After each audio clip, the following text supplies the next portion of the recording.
नमस्कार आप सभी को, मैं हूं वीरेंद्र मिश्रा। स्वागत है आपका आज के इस पहले वीडियो में।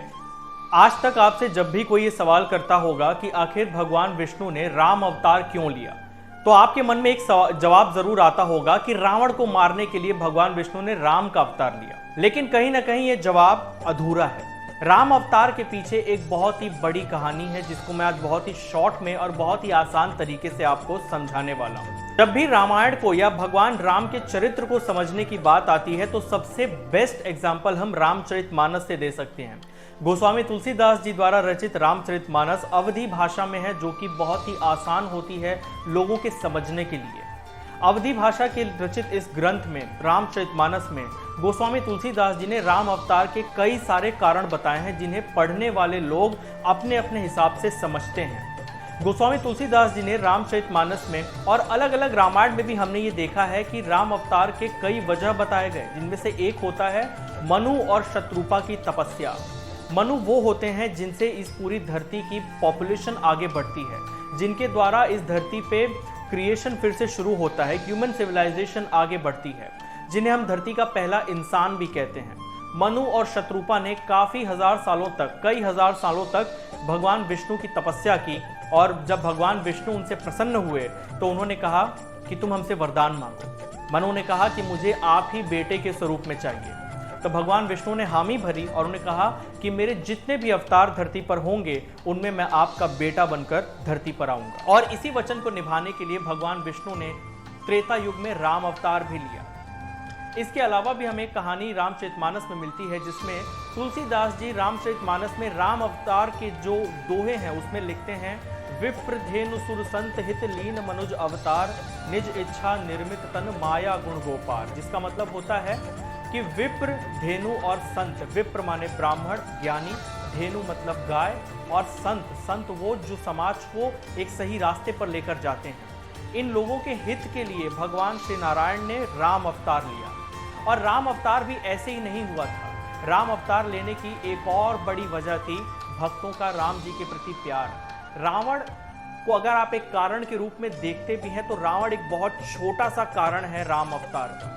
भगवान विष्णु को एक बहाना चाहिए था बस धरती पर आने का, और रावण जैसे एक राक्षस को मारने के लिए भगवान विष्णु बहुत पर्याप्त है। वो वैकुंठ में बैठे बैठे एक पलक झपकते रावण का खेल खत्म कर सकते हैं, पर फिर भी वो धरती पर आए क्योंकि कई सारे ऋषि मुनि महात्मा, कई सारे भक्त कई सालों से भगवान विष्णु की प्रतीक्षा में एक एक क्षण काट रहे थे, एक एक सेकंड वो गिन रहे थे कि भगवान विष्णु अब आ जाएं कि कब आ जाएं। वो तैयार बैठा करते थे, अपने कुटिया के दरवाजे पर बैठकर भगवान विष्णु की राह देखते थे कि आज भगवान विष्णु हमारे कुटिया के पर आ जाएं, आज भगवान विष्णु के दर्शन हो जाएं। शबरी ने तो कई सालों तक राम जी की इंतजार में फूल राह पे बिछाते रहे, और जब एक दिन राम उनके दरवाजे पर आए तो ये एक और कारण था कि भगवान विष्णु धरती पर आए अपने भक्तों के प्रेम के लिए, बस उनको एक बार दर्शन देने के लिए। तो अगर आज तक आप ये समझते आए हैं कि रावण को मारने के लिए भगवान विष्णु धरती पर आ गए, तो ये तो एक बहुत छोटी सी वजह है। रावण से बड़े बड़े राक्षसों को मारने के लिए भगवान विष्णु पूरी तरह सक्षम है,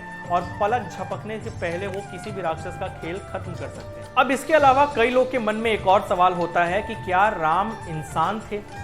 तो मैं आपको बहुत ही साफ शब्दों में कह दूं कि वो इंसान नहीं थे, वो भगवान थे, पर ब्रह्म परमात्मा है।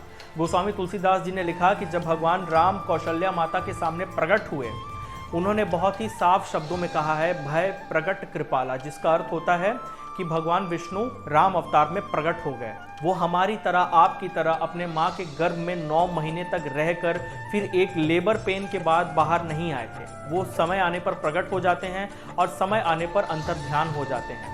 और ऐसा ही भगवान श्री कृष्ण गीता में भी कहते हैं, जन्म कर्म च मे दिव्यम, कि हे अर्जुन, मेरा जन्म और मेरा कर्म दोनों ही दिव्य हैं। प्रकृति मेरे अधीन है और मैं प्रकृति के अनुसार जैसी मुझे अपना शरीर लेना होता है, मैं वैसा समय आने पर शरीर धारण करके अवतार लेता हूँ। उसी प्रकार जब राम अवतार का समय आया था तो भगवान राम सीधे प्रकट हो गए, और कौशल्या माता ने भगवान राम का वो दिव्य स्वरूप देखा था जिसमें उनके शरीर में से करोड़ों ब्रह्मांड हर सेकंड उत्पन्न हो रहे थे, और हर सेकंड उन्हीं के अंदर विलीन होकर खत्म हो जा रहे थे। सब कुछ उन्हीं से शुरू होता था और सब कुछ उन्हीं पे खत्म हो जा रहा था।